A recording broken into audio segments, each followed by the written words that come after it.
Test cricket versus 50-over cricket. You've been critical of 50-over cricket where it sits at the minute.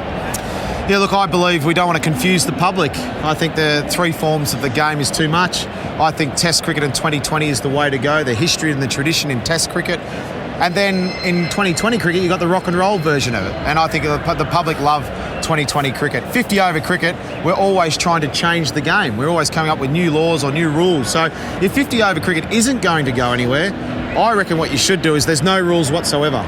No field restrictions, no anything. Put any bloke you like anywhere. Ball bumpers, do what you want. Yeah, do what you like. If you want 9 blokes on the fence from ball 1, so be it. You've still got the bowlers can only bowl 10 overs each. But apart from that, put them anywhere you like. You want 5 slips, you want 9 on the fence, you want whatever you want to do it. Is there a case for the game went too far the batsman's way in 50-over cricket? There probably is. I think what the public want to see in any form of cricket is a battle between bat and ball. They don't want to see a road of a wicket that produces 600 plays 500.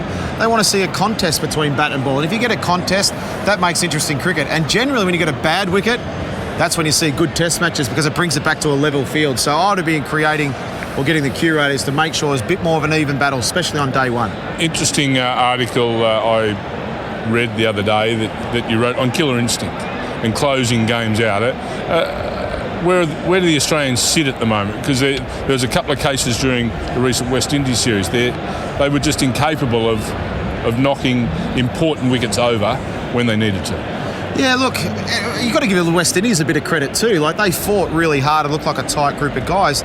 The one thing I mean with killer instinct is grabbing the game by the scruff of the neck is someone to put their hand up and say, you know what, I've had enough of this. This is how I'm going to do it.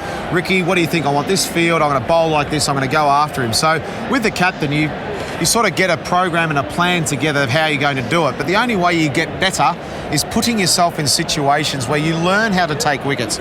You learn about the pressure. If you bowl a bad ball, it's 4, they might get the runs.